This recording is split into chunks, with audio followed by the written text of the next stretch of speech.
बिस्मिल्लाहिर्रहमानिर्रहीम। अस्सलाम वालेकुम टू आर डियर स्टूडेंट्स। मैं आपका tutor Raza Latif from government post graduate college समुंदरी।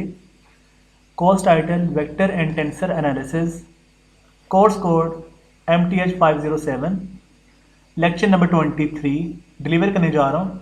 आज जो हमारा न्यू टॉपिक होगा सरफेस इंटीग्रल की एप्लीकेशन से कनेक्टेड होगा। प्रीवियस लेक्चर में, लेक्चर नंबर 22 में, हमने लाइन इंटीग्रल की एप्लीकेशन को कम्प्लीटली अंडरस्टैंड और वाइंड अप किया था।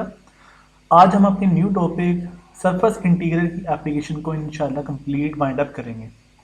तो आप यहाँ पर हेडिंग से भी स्टूडेंट राइट कर सकते हैं, application for surface integral in vector and tensor analysis. ठीक है, तो इनकी एप्लीकेशन हम क्वेश्चन नंबर 6 से आगाज़ करने जा रहे हैं। क्वेश्चन नंबर 6 है इसकी statement, evaluate surface integral A vector dot N hat D S. यहाँ पर सरफेस इंटीग्रल ऑलवेज आप माइंड में रखिएगा, यहाँ पर डबल इंटीग्रल यूज होगा। Double integral is known as surface integral. यहाँ पर सरफेस इंटीग्रल का यहाँ पर एस डिनोट भी हो रहा है। आप यहाँ से बखूबी अंदाजा लगा सकते हैं कि सरफेस की फॉर्म में हमारे पास एस आएगा, और डबल इंटीग्रल की ये भी रिप्रेजेंटेशन है कि यहाँ पर डबल इंटीग्रल यूज हुआ करेगा। Double integral and also known as S जो होगा, ये आपके पास सरफेस इंटीग्रल की फॉर्म को रिप्रेजेंट कर रहा होता है। और ए वेक्टर आपको गिवन होगा, एन हैट हमारे पास यूनिट वेक्टर होता है, और डी एस हमारा सरफेस इंटीग्रल पर डेरिवेटिव होता है। तो ये आप कंप्लीट रिजल्ट यहाँ पे सोल्व करना चाहेंगे, ये आपको यहाँ पर इवेलुएट करना है। और यहाँ पर ए वेक्टर आपको दिया गया वेयर ए वेक्टर इक्वल है 18zi minus 12j plus 3y k hat. और आपको यहाँ पे सरफेस की रिकमेंडेशन दी गई है, and s is the part of the plane 2x plus 3y plus 6z is equal to 12। ठीक है, ये आपको सरफेस दिया गया है, ये गिवन है, यानी ए वेक्टर भी गिवन है और सरफेस जो प्लेन फॉर्म है वो भी given, which is located in the first octant. ठीक है, यहाँ पर फर्स्ट ऑक्टेंट मीन ये है कि आपको ये ओरिजिन फर्स्ट ओरिजिन में दिया हुआ है, मतलब ये आपके पास फर्स्ट क्वाड्रेंट में है, और फर्स्ट क्वाड्रेंट में एक्स वाई प्लेन में ये लाई कर रहा है। ये फर्स्ट ऑक्टेंट का यहाँ पर ये मीनिंग होगा कि ये एक्स वाई प्लेन में लाई कर रहा है, जो कि फर्स्ट क्वाड्रेंट में होगा, ये लोकेट कर रहा है। तो सॉल्यूशन की तरफ चलते हैं dear students. Since the surface S and its projection capital R on X Y plane, यानी कि हमारे पास जो प्रोजेक्शन कैपिटल आर है ना, ये हमारे पास प्रोजेक्शन जो आर है ये लाई कर रही है ऑन एक्स वाई प्लेन, यानी कि 2D प्लेन है। सो वी नो डैट, जब हमें ये आइडिया हो गया कि ये हमारा सरफेस जो है, सरफेस एस जो है प्रोजेक्शन आर के अकॉर्डिंग एक्स वाई प्लेन पर लाई कर रहा है, तब हमें इस बात का अंदाजा होना चाहिए, जो हम सरफेस इंटीग्रल की फॉर्म को सोल्व कर रहे हैं, कि हमें सरफेस इंटीग्रल का फॉर्मूला आना चाहिए। ये जो मैंने क्वेश्चन स्टैटिक जनरेट की हुई है ना, ये क्वेश्चन स्टैटिक, तो ये हमारे पास सरफेस इंटीग्रल का फॉर्मूला है। ये कैसे रिप्रेजेंट करवाएंगे, इसको आज हम सीखेंगे। तो सरफेस इंटीग्रल ऐसे राइट किया, surface integral at S A vector dot N hat into D S equal होगा, सरफेस इंटीग्रल आपका कन्वर्टेड हो जाएगा प्रोजेक्शन में, और साथ में डबल इंटीग्रल आएगा, double integral on projection R A vector dot N hat. ठीक है, जो डी एस होगा वो कन्वर्ट हो जाएगा D X D Y whole over, आपका जो प्लेन है वो एक्स वाई है, तो इसमें जो आपके पास कंपोनेंट होगा वो यूनिट वेक्टर के का होगा। तो N hat dot K hat, यानी कि एन हैट जो नॉर्मल वेक्टर होगा, नॉर्मल वेक्टर की जो यूनिट फॉर्म है वो आपका के प्रोजेक्शन के साथ डॉट प्रोडक्ट लाई करेगा। तो एक्स वाई प्लेन के अकॉर्डिंग आपके पास N hat dot K hat whole modulus हो गया। फॉर एग्जाम्पल, अगर आपके पास वाईजी प्लेन होता, तो अगर आपके पास वाईजी प्लेन होता तो आपने लिखना था N hat dot I hat whole modulus. यहां से आपने क्या बात का अंदाजा लगाया कि जब आपके पास एक्स वाई प्लेन होगा तो आप यूनिट वेक्टर के हैट के साथ नॉर्मल वेक्टर का डॉट प्रोडक्ट लेंगे। अगर आपके पास वाई जी प्लेन है तो आप एन हैट का डॉट प्रोडक्ट आई कंपोनेंट के साथ लेंगे, और अगर आपके पास एक्स जी है तो आप एक्स जी के अकॉर्डिंग एन हैट का डॉट प्रोडक्ट जे हैट के साथ मॉडुलस फॉर्म में रिप्रेजेंट करवाएंगे। तो ये हम एक्स वाई प्लेन को इस फॉर्म में राइट कर रहे होते हैं। ये जो आपका कोई स्टेरिक जो मैंने ये फॉर्मूला राइट किया हुआ है, ये आपका सरफेस इंटीग्रल का फॉर्मूला है। यहाँ पर हमने double integral S A vector dot N hat into D S, ये हमने लेफ्ट हैंड साइड को कैलकुलेट करना है। और ये जो लेफ्ट हैंड साइड इक्वल किसके है, double integral projection R A vector dot N hat into D S D Y over whole over N hat dot K hat का होल मॉडुलस, ये हमारे पास इस प्रोजेक्शन के अकॉर्डिंग इक्वल होता है। हमने ये राइट हैंड साइड को कैलकुलेट करना है। जब हम इसको कैलकुलेट कर लेंगे तो हमें लेफ्ट हैंड साइड का कंप्लीट आंसर आइडिया हो जाएगा, वो इसका आंसर आ जाएगा लेफ्ट हैंड साइड का। तो हम इसे कोई एक नेम असाइन करने लगे, कोई स्टेरिक। फिर ऑनवर्ड हमने जब मूव करना है तो ये है given surface is, given surface हमें दिया गया है। गिवन सरफेस क्या है, 2x + 3y + 6z = 12। इसे हमने कोई वन नेम असाइन कर दिया क्योंकि इसको आगे हम यूज करेंगे। हमने आगे ऑनवर्ड क्या करना है कि इस स्टेप के बाद हमने डेल ऑपरेटर को इस लेफ्ट हैंड साइड के साथ मल्टीप्लाई करना है, यानी 2x + 3y + 6z के साथ del operator only on represent करवाएंगे। तो del operator 2x + 3y + 6z, अगर आप इस पे गौर करें तो ये हमारे पास एक ग्रेडियंट भी है, क्योंकि डेल ऑपरेटर के साथ कोई भी अगर फंक्शन मल्टीप्लाई हो रहा हो और यहाँ पर ना डॉट आए ना यहाँ पर क्रॉस आए तो इट्स मीन ये ग्रेडियंट होता है। अगर डॉट आ जाए तो वो डाइवर्जेंस होता है, अगर क्रॉस आ जाए तो वो कर्ल होता है। तो ये हमारे पास ग्रेडियंट है। तो डेल ऑपरेटर क्या होता है, आपको मैंने बहुत से एप्लीकेशंस करवाई हुई हैं, जैसे कि हमने प्रीवियस कर्विलिनियो कोऑर्डिनेट सिस्टम का चैप्टर किया था, उससे पहले डायरेक्शन डेरिवेटिव्स भी किए थे, उसमें डेल ऑपरेटर यूज हुए हैं। उसमें डेल ऑपरेटर की डेफिनेशन ये थी, partial over partial X into I hat plus partial over partial Y into J hat plus partial over partial Z into K hat. This is known as del operator. और del operator किससे multiply हो रहा है, 2x + 3y + 6z। तो जब आप del operator इस पे होल्ड करवाएंगे, पार्शियल ओवर पार्शियल एक्स के साथ होल्ड करेंगे तो आपको आंसर मिलेगा 2i, तो ये राइट किया। जब आप पार्शियल ओवर पार्शियल y करेंगे तो आपको आंसर मिलेगा 3j, ठीक है। जब आप पार्शियल ओवर पार्शियल z करेंगे तो आपको आंसर मिलेगा 6k, ये मैंने राइट कर दिया। ऑनवर्ड हमने मूव करना है यूनिट वेक्टर की तरफ, यानी कि n हैट फाइंड करना है। Then unit normal it's mean n hat, unit normal mean n hat is given by, तो यूनिट नॉर्मल क्या होगा, n हैट इक्वल होगा जो भी हमने ये फाइंड किया हुआ है ना vector 2y + 3j + 6k hat, ये आपने n हैट के लिए इक्वल करवाना है। यूनिट वेक्टर इक्वल होता है वेक्टर बाय इट्स मैग्नीट्यूड। तो वेक्टर आपके पास है 2y + 3j + 6k, जो कि आपके पास ये है 2y + 3j + 6k, वो हमने यहाँ पर राइट कर दिया न्यूमरेटर में, और डिनोमिनेटर में हमने इसका मैग्नीट्यूड लिया हुआ है मॉडुलस। न्यूमरेटर का अगर आप मॉडुलस लें, यानी कि 2 का स्क्वायर प्लस 3 का स्क्वायर प्लस 6 का स्क्वायर, तो ये बनेगा 49, और 49 का जब स्क्वायर रूट लेंगे 49 का स्क्वायर रूट आएगा 7। तो ये मैंने डायरेक्ट राइट किया हुआ है, आप इसे कैलकुलेट भी कर सकते हो। उसके बाद मैंने ना डिवीजन को सेपरेट किया हुआ है, 2/7i + 3/7j + 6/7k हैट। फिर ऑनवर्ड हमने n हैट जो यूनिट नॉर्मल वेक्टर है उसका k हैट के साथ डॉट प्रोडक्ट लिया हुआ है, taking dot product on both side with k hat. तो n hat dot k hat equal होगा n हैट की value 2/7i hat + 3/7j hat + 6/7k hat dot k hat. तो यहाँ पर k dot k only on values contain करेगी, i dot k j dot k will be equal to 0, इसलिए only आप k dot k को multiply करेंगे तो आपका आंसर आएगा 6/7, वही मैंने राइट किया हुआ है 6/7। ऑनवर्ड हम मूव करेंगे, so we have dx/dy whole over n hat dot k hat whole modulus. ये हमारा इक्वेशन स्टेरिक में अननोन है, ये हमने अब फाइंड करना है। तो यहाँ पर dx dy हमारे पास डेरिवेटिव्स होंगे, और n hat dot k hat अभी हमने फाइंड आउट किया हुआ है।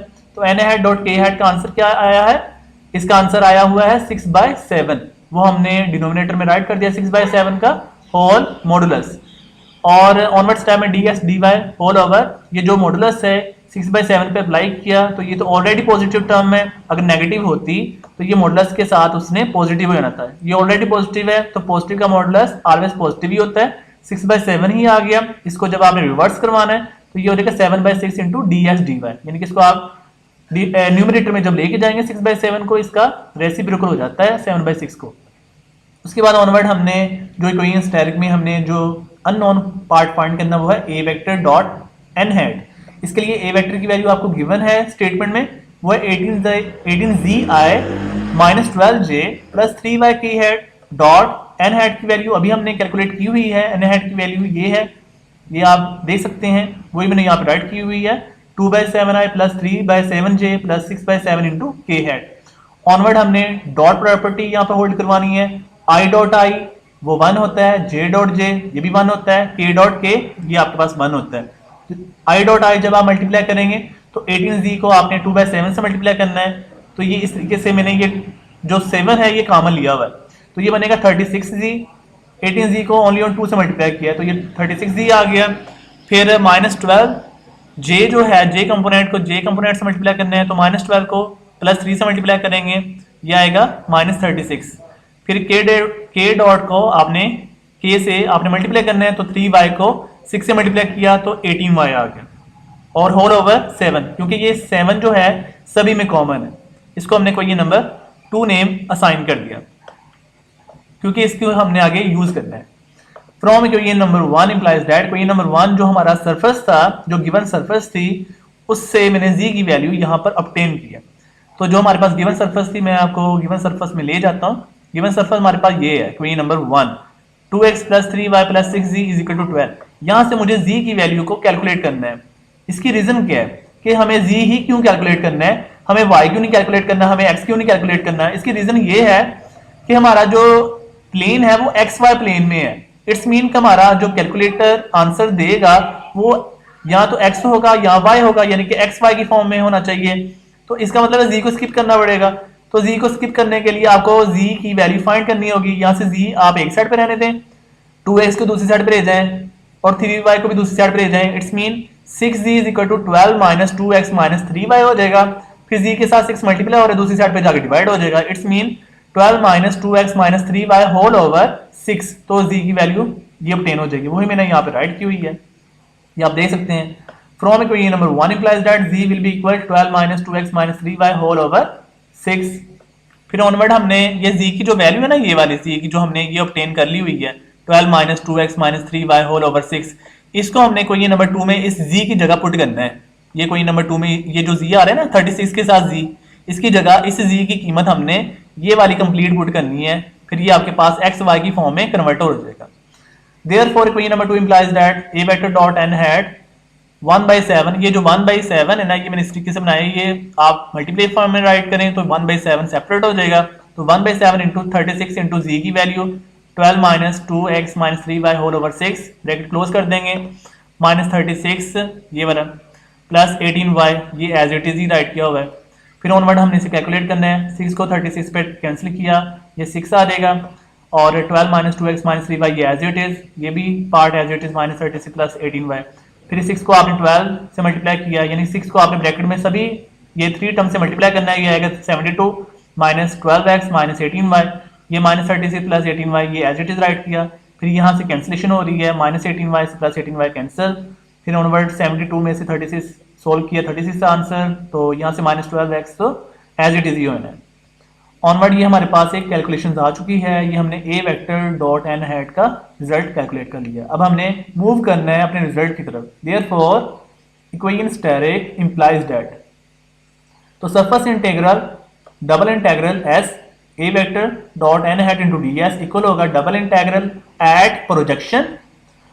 ये हमारे पास A vector dot N hat का ये रिजल्ट हम राइट करने लगे हैं। तो ये हमारे पास है 1/7 इंटू 36 माइनस 12x, ठीक है, ये हमारे पास A vector dot N hat का रिजल्ट हो गया। डॉट ये हमारे पास रिजल्ट है जो हमने फाइंड किया हुआ है D S D Y whole over N hat dot K hat whole modulus, उसकी वैल्यू ये जो हमने राइट की हुई थी, ये देखिए ये वाला रिजल्ट है D X D Y whole over N hat dot K hat whole modulus. इसका आंसर क्या हुआ है 7/6 into D X D Y, ये वैल्यू हम यहाँ पर पुट कर रहे हैं। ये देखें 7/6 into D S D Y, यहाँ से फिर कैंसिलेशन हो रही है, 7 से 7 कैंसिल किया, उसके बाद 36 माइनस 12x, इसमें से 6 कॉमन लिया और डिनोमिनेटर में 6 है, फिर ये कैंसिल हो गया। ये हमारे पास recommendation double integral at r 6 minus 2s into D S D Y. फिर हमने यहाँ पर अब लिमिट्स को होल्ड करवाना है, इसे हम कोई नेम असाइन करने लगे हैं, कोई ये नंबर 3। यहाँ से मेन काम आपका स्टार्ट होने लगा है लिमिट्स के लिए, क्योंकि हमने एक इसका न्यूमेरिकली सोल्यूशन फाइंड करना है। तो इसके लिए आपको लिमिट्स अप्लाई करनी पड़ेंगी। डबल इंटीग्रल है, इट्स मीन आपको जो फर्स्ट इंटीग्रल आ रही है, ये जो स्टार्टिंग पे फर्स्ट लिमिट जो फर्स्ट इंटीग्रल आ रही है, यहाँ पर इसकी जो लिमिट्स लगेंगी वो x की होंगी। जो डबल ये सेकंड इंटीग्रल आ रही है बाद में, इस पे लगेगी y की लिमिट। ठीक है, यहाँ पर हमने राइट किया हुआ है now to find the limits for x and y। For this purpose we have to move in surface, यानी कि आपने लिमिट्स को फाइंड करने के लिए क्या करना है, यानी कि लिमिट्स आपने x और y की फाइंड करने के लिए क्या करेंगे कि आपको सरफेस में मूव करना होगा। तो सरफेस में मूव करने के लिए हमारे पास गिवन सरफेस है। ठीक है, आपने कुछ भी सपोज नहीं करना, जो गिवन सरफेस है वो हमने यहाँ पे राइट कर दी। गिवन सरफेस है 2x + 3y + 6z = 12। फिर हमारे पास ये भी एक कंडीशन है कि फॉर xy प्लेन है, इट्स मीन कि आपके पास यहाँ पे z की बात नहीं हो रही। जब xy प्लेन की बात हो रही है सो वी पुट z = 0, तो फिर हम गिवन सरफेस में z को 0 पुट कर सकते हैं। इट्स मीन कि 2x + 3y = 12 हो जाएगा। जब z की वैल्यू यहाँ पे 0 रखेंगे तो 6 × 0 0 हो जाएगा। इट्स मीन 2x + 3y = 12 बन गया, वही मैंने यहाँ पे राइट किया हुआ है। अब ऑनवर्ड हमने लिमिट्स y की फाइंड करनी है। जब हम लिमिट y की फाइंड करेंगे तो आप 2x को दूसरी साइड पे मूव करवा दें, तो 3y = हो जाएगा 12 - 2x, यानी 2x दूसरी साइड पे ले गए। फिर y के साथ 3 मल्टीप्लाई हो रहा है, उसको भी आप दूसरी साइड पे डिवाइड करते हैं, तो y will be equal 12 - 2x whole over 3। तो ये हमें लिमिट मिल गई, यानी कि y की लिमिट 0 से स्टार्ट होगी और वो यहाँ पे आकर स्टॉप हो जाएगी 12 - 2x होल ओवर 3। ये मैंने राइट किया हुआ है। Here we obtain limit of y की लिमिट हमने क्या ऑब्टेन कर ली, फ्रॉम 0 से, इसको कहते हैं 0 से 12 - 2x होल ओवर 3।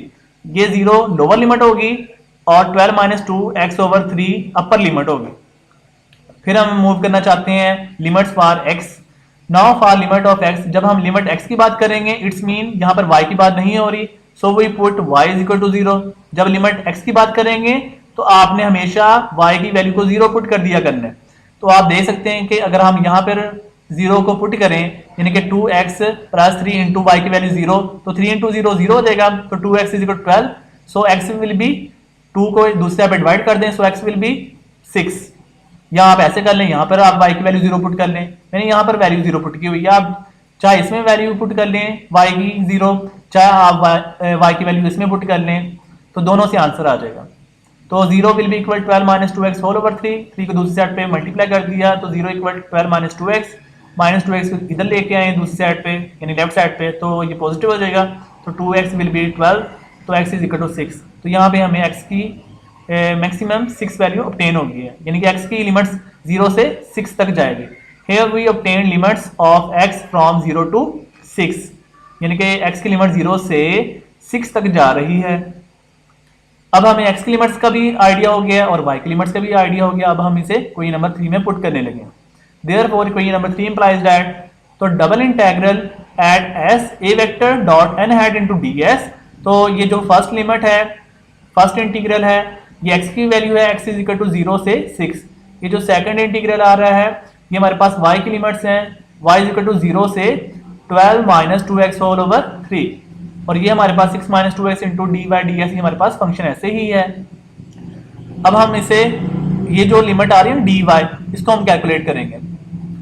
तो जब हम यहाँ पर dy के लिहाज से देखें, ये हमारे पास लिमिट इंटीग्रल किसकी है, y की, तो ये हमारे पास फंक्शन किसके लिहाज से, x के लिहाज से। तो हमारा डेरिवेटिव यहाँ पर dy है, तो डेरिवेटिव y के लिहाज से सोल्व करेंगे, तो 6 - 2x तो कांस्टेंट होगा, तो 6 - 2x पे कोई भी इफेक्ट नहीं होना, ये एज इट इज राइट कर दिया। ये डेरिवेटिव इंटीग्रेशन से कैंसिल हो गया, ओनली ऑन y रह जाएगा, ये y हमने राइट कर दिया। इसकी लिमिट्स कहाँ से कहाँ तक है, 0 से 12 - 2x ओवर 3, तो वो राइट किया हुआ 0 12 - 2x ओवर 3, ये अपर लिमिट है और ये लोअर लिमिट है। और ये जो इंटीग्रल स्टार्टिंग वाला ये वाला इंटीग्रल 0 to 6 ये एज इट इज, और ये डेरिवेटिव dx है ये भी as it is. Only on आपने इस पे वर्क किया है। ये जो मिड में आ रहा है ना, दरमियान में आपके पास डेरिवेटिव y के लिहाज से, इस पे हमने वर्क किया हुआ है इंटीग्रेशन और डेरिवेटिव की फॉर्म में। उसके बाद आपने y की लिमिट अप्लाई करनी है। यहाँ पर y की लिमिट अप्लाई करेंगे तो अपर लिमिट ओनली ऑन लगेगी, लोअर लिमिट तो 0 की वजह से नो वर्क, तो इस आपने only on upper limit hold करवानी है, वो आएगी y पे जब आप अपर लिमिट अप्लाई करेंगे ये आएगा 12 माइनस 2x/3। फिर आपने ये 6 माइनस 2x को इस 12 माइनस 2x मल्टीप्लाई करना है क्योंकि ये न्यूमरेटर में है, तो ये आएगा 72 minus 12x minus 24x plus 4x square और होल ओवर में 3 आ जाएगा इंटू dx। आपने इसे कैलकुलेट किया तो ये आ जाएगा 72 minus 36x plus 4x square whole over 3। फिर आपने 3 को सभी पे डिवाइड कर देना है, तो ये आ जाएगा 24 minus 12x plus 4/3 into x square into D और इंटीग्रेट 0 to 6 की फॉर्म में, ये डेफिनेट इंटीग्रल है। फिर आपने सभी को डेफिनेट इंटीग्रल को होल्ड करवाना है, तो 24 की इंटीग्रेशन होगी 24x माइनस और 12x की इंटीग्रेशन हो जाएगी 12 into x square over 2 plus 4/3 into x square की इंटीग्रेशन हो जाएगी 4/3 इंटू एक्स क्यूब ओवर 3 और लिमिट्स हैं 0 to 6। फिर आपने इसे कैलकुलेट करना है, तो upper limit only on apply कर देंगे। यहाँ पर जस्ट थोड़ा सा पहले कैलकुलेट कर लें, 24x माइनस ये 2 को 12 पे कैंसिल किया 6x स्क्वायर प्लस 3 इंटू 3 9 हो जाएगा इंटू एक्स क्यूब। फिर आपने अपर लिमिट अप्लाई करनी है, जो लोअर लिमिट है उससे तो कोई रिजल्ट नहीं आएगा, इसलिए मैंने जस्ट अपर लिमिट यहाँ पे अप्लाई की हुई है। तो अपर लिमिट यहाँ पर क्या है, जहाँ जहाँ x होगा वहाँ पे आपने ओनली ऑन 6 को पुट कर देना है। तो ये क्या आएगा 24 इंटू 6 माइनस 6 इंटू 6 का स्क्वायर प्लस 4/9 इंटू 6 का क्यूब। फिर आपने कैलकुलेट किया, ये आ जाएगा 144 माइनस 216 प्लस 96 और 144 को 96 में ऐड किया 240, ये माइनस 216 एज इट इज, इनको आपने सब्ट्रैक्ट किया 24, hence which is the required solution for surface integral. Question number 7 की तरफ मूव करते हैं डियर स्टूडेंट्स। क्वेश्चन नंबर 7 है evaluate double integral at s a vector dot n hat into ds। Same as it is ही हमने solve करना है जैसे अभी हमने क्वेश्चन नंबर 6 में सोल्व किया है सरफेस इंटीग्रल के लिए।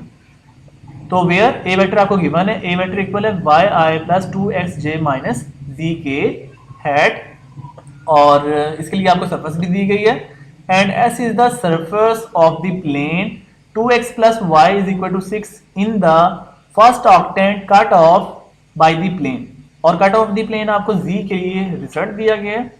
जब आपको फर्स्ट ऑक्टेंट के साथ कोई कट ऑफ दे दिया हो, इट्स मीन कि आपको z प्लेन जरूर दिया गया होगा, क्योंकि वो जब किसी भी एक्स वाई प्लेन में कोई भी लाइन को कट करता है तो वो एक अनदर प्लेन में मूव कर जाता है। अनदर प्लेन फिर एक्स वाई के अलावा तो z ही होगा ना, तो z की वैल्यू फिर उन्होंने वो कट करके दे दी गई है, गिवन है कि वो इतने पॉइंट पे इतनी लाइन को कट करके इतना रिजल्ट बना रहा है। It's mean z will be equal to 4, और z के अदर देन हमारा जो रिजल्ट है वो एक्स वाई ही होता है, लेकिन जब कट करेंगे तो वो जो z होगा जिसकी वैल्यू 4 आ रही है, वो z या तो y को टच करेगा या फिर वो x को टच करेगा, लेकिन वो टच किसको कर रहा है, z ओनली ऑन y को टच कर रहा है, x को टच नहीं कर रहा। ये बात आपने ध्यान से गौर करनी है कि जब z कट करेगा किसी भी ऑक्टेंट को, तो वो किसी भी ऑक्टेंट की लाइन में मूव कर जाता है प्लेन में, तो वो z या x को लाई करेगा, x को यहां टच करेगा या फिर वो y को टच करेगा। ठीक है, तो यहां पर ये z टच कर रहा है ओनली ऑन y को, यानी कि x को नहीं टच कर रहा, ओनली ऑन वन पॉइंट पे ही लाई करेगा ना। तो यहां पर y को टच कर रहा है, it's mean yz plane generate होगा, तो ये 2D प्लेन हुआ। ठीक है, अगर x z होता तभी 2D प्लेन होता, तब इसमें y की बात नहीं होनी थी। ठीक है, जस्ट ओनली ऑन यहाँ पे yz प्लेन की बात हो रही है, जैसे प्रीवियस क्वेश्चन में xy प्लेन की बात हो रही थी। तो सॉल्यूशन की तरफ चलते हैं dear students. Since the surface S and its projection are on the yz plane, so we know that surface S है, प्रोजेक्शन R पे लाई कर रहा है और yz प्लेन उस प्रोजेक्शन से क्रिएट हो रहा है, so we know that हमें फिर वहां पर सरफेस इंटीग्रल का फॉर्मूला आना चाहिए। तो सरफेस इंटीग्रल का फॉर्मूला ये मैंने कोई नंबर डायरेक्ट में राइट किया हुआ है। ये क्या है, double integral at s a vector dot n hat into ds will be equal, projection पे डबल इंटीग्रल यूज होगी, double integral at projection r a vector dot n hat, ये एज इट इज। ठीक है, फिर ds की value हम लगाने लगे हैं dy dz whole over n hat dot i hat whole modulus. यहां पर आप देख सकते हैं कि प्लेन हमारा yz प्लेन है, इसलिए मैंने यहां पे राइट किया हुआ dy dz, और होल ओवर यहां पर yz प्लेन है, इट्स मीन यहां पर i हैट का n हैट के साथ डॉट प्रोडक्ट होगा, वो मैंने राइट किया हुआ है n hat dot i hat whole modulus. ये प्रीवियस में भी आपको बताया था कि प्रीवियस एप्लीकेशन में आपके पास xy प्लेन था, तो यहां पर था मॉडुलस में N hat dot K hat का मॉडुलस, यहाँ पर वाईजी प्लेन है, इट्स मीन कि आपके पास N hat dot I hat का मॉडुलस होगा। ये हमने कोई नंबर डायरेक्ट मान लिया, हमने ये सोल्व करना है। यहाँ से हमें A vector dot N hat को कैलकुलेट करना है, A vector dot N hat को कैलकुलेट करेंगे और साथ में ये भी कैलकुलेट करना होगा D Y D Z whole over N hat dot I hat का मॉडुलस। तो कोई नंबर स्टेरिक है, इसको हम एंड पे कैलकुलेट करेंगे। तो फर्स्ट ऑफ ऑल हम मूव करना चाहेंगे, given surface is, given surface क्या है 2x plus Y is equal to 6, ये हमें गिवन है, इसे हमने कोई नंबर 1 मान लिया, इसका हम आगे यूज करेंगे। तो फिर हमने क्या करना है ऑनवर्ड, हमने 2x प्लस वाई जो लेफ्ट साइड पे पोर्शन है इसका हमने डेल ऑपरेटर के साथ ग्रेडियंट ले लेना है। ग्रेडियंट आप इसका जब लेंगे ग्रेडियंट तो ये बनेगा del into 2x plus Y, और डेल ऑपरेटर जब आप 2x प्लस वाई पर अप्लाई करेंगे ये आएगा 2y प्लस जे हैट, ठीक है। देन ऑनवर्ड हम यूनिट नॉर्मल वेक्टर की बात करेंगे। Then unit normal N hat is given by, N hat unit normal क्या बनेगा, जो हमने ये भी वेक्टर फाइंड किया 2y प्लस जे हैट, ये हमारा वेक्टर होगा बाय इट्स मैग्नीट्यूड। आप देख सकते हैं कि 2 का स्क्वायर प्लस 1 का स्क्वायर, 4 प्लस 1 5, 5 का स्क्वायर रूट, यही मैंने राइट किया हुआ है डिनोमिनेटर में, विल बी इक्वल, फिर हमने इसका डिवीजन सेपरेट कर देना है, तो ये आएगा 2/5 square root into I hat plus 1/5 square root into J hat, ठीक है। डिवीजन सेपरेट करने से ये रिजल्ट बन जाएगा। फिर आपने इसका डॉट प्रोडक्ट आई के साथ लेना है एन हैट का, तो लिखेंगे यहाँ पर taking dot product I hat on both side, so we get N hat dot I hat equal होगा एन हैट की value 2/5 square root into I hat plus 1/5 square into J hat dot I hat, ये हमने as it right किया। ये आई dot आई ही multiply होगा J dot I, आपके पास 0 हो जाएगा। So we can conclude that I dot I आपका क्रिएटेड आंसर होगा। इट्स मीन कि 2/5 स्क्वायर रूट आप कैलकुलेट आंसर निकाल लेंगे, तो ये हमारे पास 2/5 स्क्वायर रूट राइट किया हुआ है।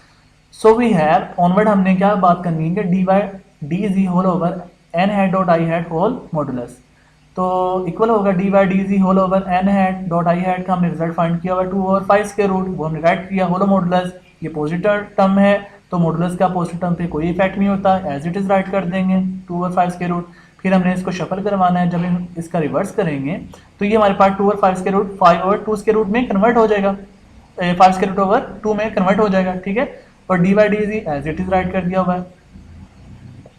ऑनवर्ड हमने क्या करना है कि ए वेक्टर डॉट एन हैट जो हमारा कोई नंबर डायरेक्ट में है अननोन, वो हमने कैलकुलेट करना है। A vector dot N hat के लिए हमारे पास जो गिवन ए वेक्टर है वो हमने राइट किया हुआ Y I plus 2xj minus Z K hat dot as it is N hat का रिजल्ट हमने अभी कैलकुलेट किया हुआ है 2/5 square root I hat plus 1/5 square into J hat equal होगा। तो आई डॉट आई हमारे पास रिजल्ट आएगा, आई डॉट आई यानी कि y को आपने 2/5 स्क्वायर रूट से मल्टीप्लाई करना है, 2y/5 स्क्वायर रूट आ गया प्लस, तो 2x को आप इस ये लिखें j डॉट j आप मल्टीप्लाई करेंगे तो 2x को आप 1/5 स्क्वायर रूट से मल्टीप्लाई करेंगे तो 2x/5 स्क्वायर रूट आएगा। तो यहाँ पर k डॉट k तो है ही नहीं है, यहाँ पर आपने इसको स्किप कर देना है, तो ये आएगा ये ओनली ऑन रिकमेंडेशन आंसर आएगा। तो फिर यहाँ से 1/5 स्क्वायर रूट कॉमन आ रहा है, इसके अलावा न्यूमरेटर में 2 भी कॉमन आ रहा है, तो मैंने कंबाइन राइट किया होगा 2/5 square root bracket y plus X, यहाँ आप इसे x प्लस वाई भी लिख सकते हो। इसको हमने कोई नंबर 2 मान लिया। ऑनवर्ड हमने क्या बात करनी है, फ्रॉम कोई नंबर 1 इम्प्लाइज दैट हमने अपने सरफेस में मूव करना है, क्योंकि वहाँ से हमें x की वैल्यू को रिमूव करना होगा। यहाँ पर x आ रहा है क्योंकि हमारा जो गिवन सरफेस है जो हमारे पास प्लेन है वो है वाईजी प्लेन में, तो वहाँ पर x की बात नहीं हो रही। इट्स मीन यहाँ से हमने x को रिमूव करना होगा।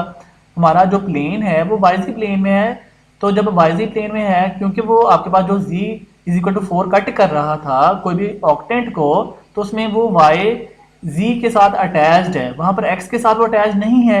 इट्स मीन कि आपको ये जो x आ रहा है कोई नंबर 2 के अंदर, तो ये x को आपको रिमूव करना होगा। यहाँ पे जो x आ रहा है ये रिमूव कैसे होगा, इसकी ओनली ऑन यही पॉसिबिलिटी है कि आपको जो गिवन सरफेस दिया गया है क्वेश्चन में, आपने उसमें से x की वैल्यू को सोल्व करना है। आप x रिमूव करेंगे तो हमारे पास गिवन सरफेस क्या है, from equation number 1 implies that 2x plus y equal है 6, तो y को आप दूसरी साइड पे मूव करवा दें तो ये होगा 6 माइनस वाई, और x के साथ 2 मल्टीप्लाई होगा दूसरी साइड पे डिवाइड करते हैं तो x होगा x will be equal 6 minus Y divided by 2, ठीक है ना। ये अब हम x की वैल्यू जो हमने कैलकुलेट कर ली हुई है कोई नंबर 2 में यहाँ पर हम पुट कर देंगे ताकि हमारा आंसर x से रिमूव हो और y z में आ सके, ठीक है। y में आए z में आए, कम से कम उसमें x ना आए। Therefore, equation number 2 implies that a vector dot n hat equal होगा 2 over 5 square into y plus x की वैल्यू क्या है 6 minus y over 2। आप फिर एलसीएम लेंगे, एलसीएम लिया 2 तो 2 को y से मल्टीप्लाई किया 2y प्लस 2 से ये 2 कैंसिल हो गया 6 माइनस y आ जाएगा। फिर ये वाला 2 ये आउटसाइड हमारे पास 2 था इससे कैंसिल कर दिया तो ये 1 over 5 स्क्वायर रूट रहेगा और यहाँ से 2y माइनस y रहेगा y प्लस 6 बन गया y प्लस 6 को आप यहाँ से 1 से मल्टीप्लाई कर देंगे तो y plus 6 divided by 5 square root बन जाएगा। ये हमारे पास A vector dot N hat का रिजल्ट आ चुका है। अब हम मूव करेंगे therefore query number direct implies that जो आपका मेन टारगेट है। देयरफॉर क्वेरी नंबर डायरेक्ट तो ये हमारे पास सरफेस इंटीग्रल है डबल इंटीग्रल एस यानी कि double integral surface integral S A vector dot N hat into D S equal होगा ये हमारे पास प्रोजेक्शन में मूव कर जाता है यानी कि double integral at projection R y plus 6 whole over 5 square root ये हमारे पास A vector dot N hat का ये रिजल्ट है y plus 6 whole over 5 square root dot ये हमारे पास ds का जो रिजल्ट है जो हमने अपर फॉर्म में फाइंड किया हुआ है जो कि था dy dz whole over n hat dot i hat whole modulus. ठीक है वो रिजल्ट क्या था 5 square root over 2 into dy dz। ठीक है यहाँ से फिर 5 स्क्वायर रूट से 5 स्क्वायर रूट कैंसिल कर दिया ये आ जाएगा y plus 6 over 2 into dy dz और ये हमारे पास डबल इंटीग्रल है डबल इंटीग्रल प्रोजेक्शन आर इसको हमने क्वेश्चन नंबर 3 मान लेना।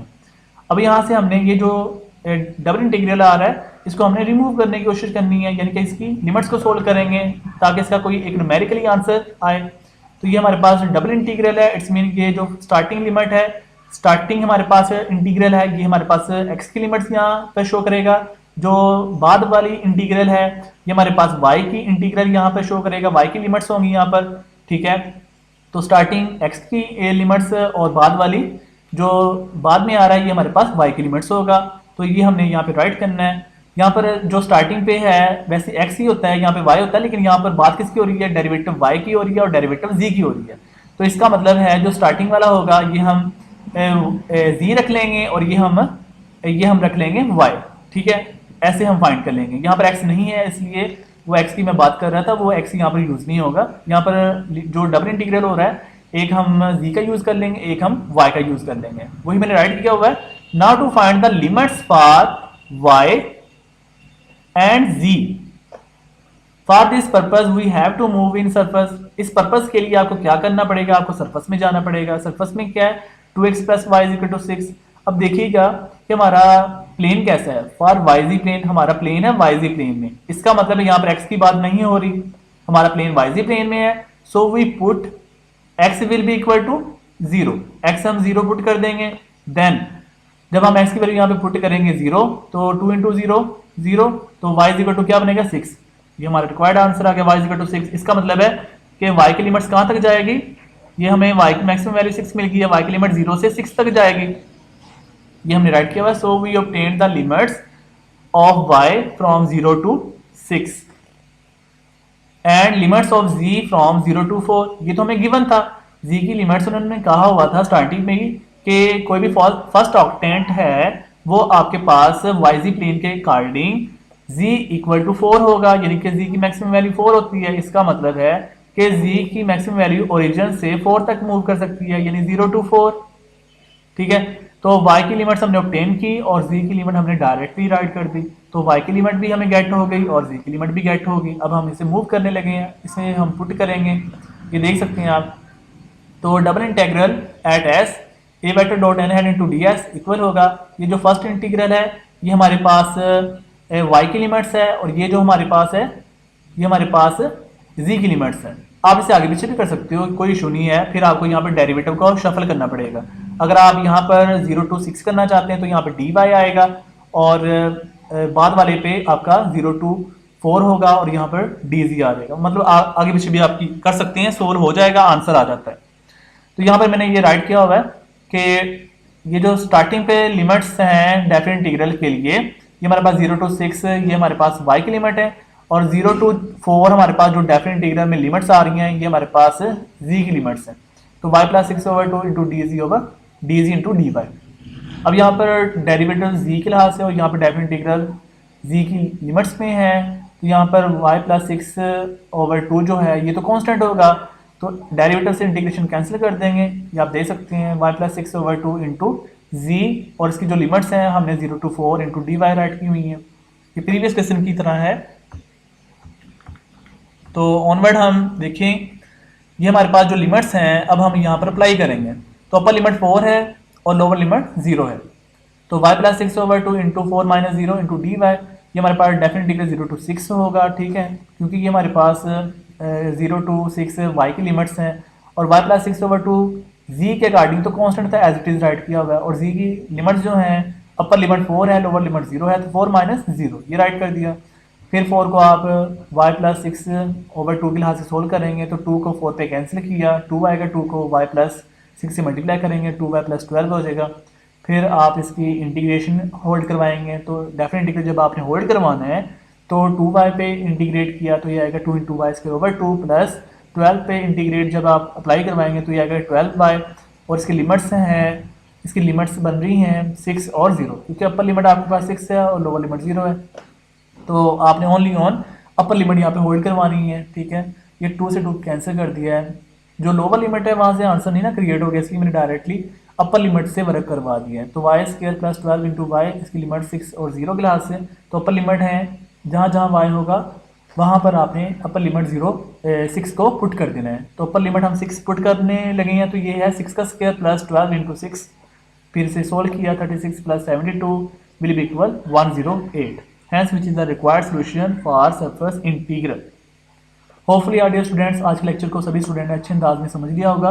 अगर फिर भी किसी टाइम में किसी स्टूडेंट को कोई कन्फ्यूजन हो तो क्वेश्चन कर सकते हैं। तो नेक्स्ट होमवर्क के लिए कुछ एप्लीकेशंस होंगी, वो इंशाल्लाह आपको, जैसे प्रीवियस लेक्चर में एक लिंक शेयर किया गया था होमवर्क के लिए क्वेश्चंस, वो आपको डिस्क्रिप्शन में चैनल में PDF फाइल में मिल जाएगा, ठीक है। आप सभी स्टूडेंट्स उसको डाउनलोड कर सकते हैं, ठीक है। जैसे प्रीवियस लेक्चर में आप सभी स्टूडेंट ने होमवर्क के क्वेश्चन को डाउनलोड कर लिया था, सेम आज भी आपको कुछ होमवर्क के लिए कुछ क्वेश्चंस होंगे, आपने उनको खुद से सोल्व करना है। वो आपको प्रैक्टिस करने के लिए मैंने क्वेश्चन देने हैं और आपका वो होमवर्क होगा और आपने उनको अपने नोट्स में सोल्व कर लेना है, इंपॉर्टेंट भी हैं, ठीक है। तो ख्याल रखिएगा डियर स्टूडेंट्स, दुआ में याद रखना।